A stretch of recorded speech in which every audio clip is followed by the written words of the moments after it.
Kung ikaw ay SS o GSIS pensioner at may nakita kang mga post o video na nagsasabing confirmed na at ready nang i-release ang Easter Emergency Bonus, sandali lang at pakinggan mo muna ang buong video na ito dahil ang totoo mas komplikado ang sitwasyon kaysa SA nakikita mo online at mahalagang malinaw ito para SA ating mga senior.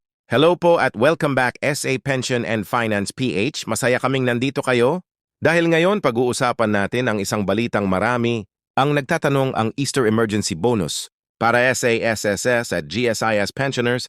Tuto BA to darating na BA ang pera at kailan ito posible ibigay? Sagutin natin ito ng mahinahon at malinaw. Ang panukalang ito ay nagmula kay SSS GSIS Pensionado Party List Representative Rolando Ledesma Macasayat. At ito ay inanunsyo noong March 30, 2026 para sa mga hindi PA siya. Kilala siya ay dating naging Pangulo ng SSS at GSIS.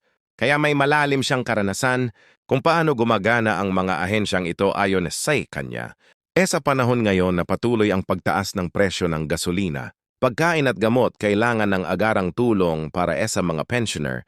Sinabi rin niya na posibleng hindi na kailangan ng bagong pondo dahil maaaring kunin ang bonus mula sa mga existing benefits.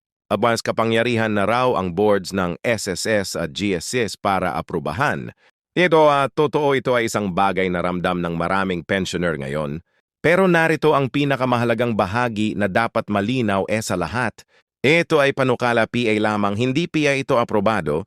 Wala pang opisyal na anunsyo mula SASSS o GSIS na ito ay ilalabas na. Kaya kung may nakita kang post o video na nagsasabing confirmed na ang payout o pwede nang i-claim, mag-ingat ka dahil SA ngayon.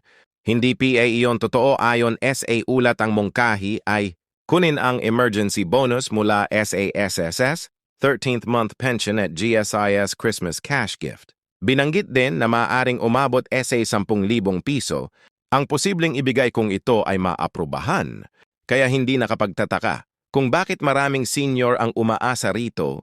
Ngayon dito nagkakaroon ng kalituhan. Ang marami, kapag mabilis kumalat ang balita, parang ang dating ay siguradong darating na ang pera, pero may isang tanong na dapat mong itanong lagi sa sarili mo. May official announcement na BA mula SASS o GSIS. May release date na BA. May malinaw na guidelines at qualifications na BA kung wala PA. Ang mga detalyeng iyon, ibig sabihin, hindi PA ito sigurado habang hinihintay natin ang anumang update. Tungkol SA proposal na ito, may isang mahalagang bagay na dapat mong malaman. May mga existing na programa ang SSS na aprobado at available na ngayon ayon SA official SSS website. May emergency loan program na available hanggang December 9, 2026 na may mababang interes para sa mga nangangailangan. Bukod PA rito, may pension reform program na.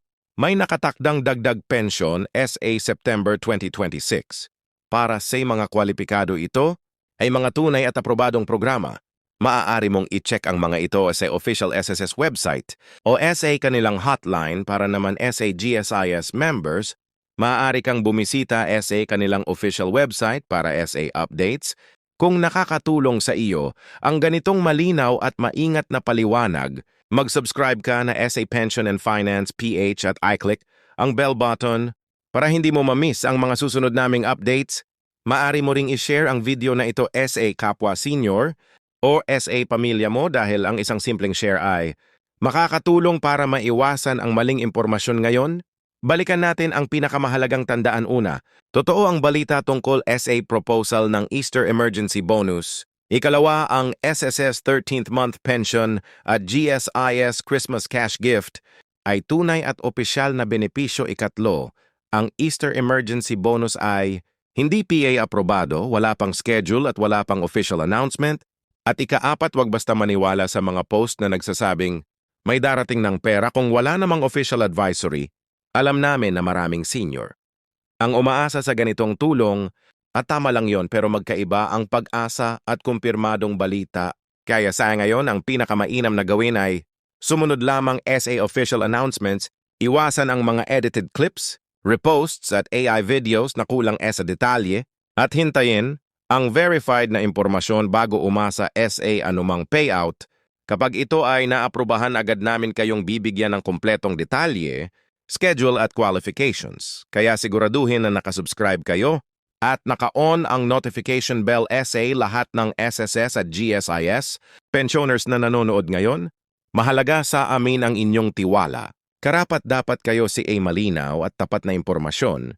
Kaya manatili kayong maingat at manatili kayo sa amin dito sa Pension and Finance PH. Maraming salamat po sa panonood. Ingat kayo palagi.